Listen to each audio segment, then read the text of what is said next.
Laughing Buddha. నాకు తెలిసి అది తెలియని వారు ఉండరేమో.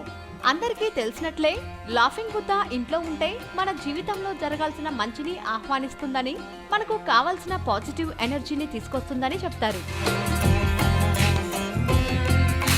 ఈ లాఫింగ్ బుద్ధలో ఏమేమి టైప్స్ ఉన్నాయి, ఒక్కో టైప్ వల్ల ఏమేమి మంచి జరుగుతుందో ఒకసారి చూడండి. చిన్నపిల్లలతో ఆడుతున్న లాఫింగ్ బుద్ధ. ఇది స్వర్గం నుంచి వస్తున్న అదృష్టాన్ని సూచిస్తుంది. అలానే అదృష్టాన్ని, పాజిటివ్ ఎనర్జీ అంటే అనుకూల శక్తిని మీకు అందిస్తుంది. పిల్లల అభివృద్ధి కూడా నిరాటంకంగా సాగుతుందట. ఈ ప్రతిమ హాల్లో కానీ బెడ్రూమ్ లో కానీ దక్షిణముఖంగా ఉంచాలి. బౌల్ తో ఉన్న లాఫింగ్ బుద్ధ. ఇది ఒక సన్యాసి జీవితం గురించి వివరించబడింది. ఈ ప్రతిమ మన ఇంట్లో ఉంటే మన సంపద పెరగటానికి దోహదపడుతుంది. అలానే జీవితంలో ఏదో సాధించాలి అని జ్ఞానోదయాన్ని కూడా మనకు అందిస్తుంది.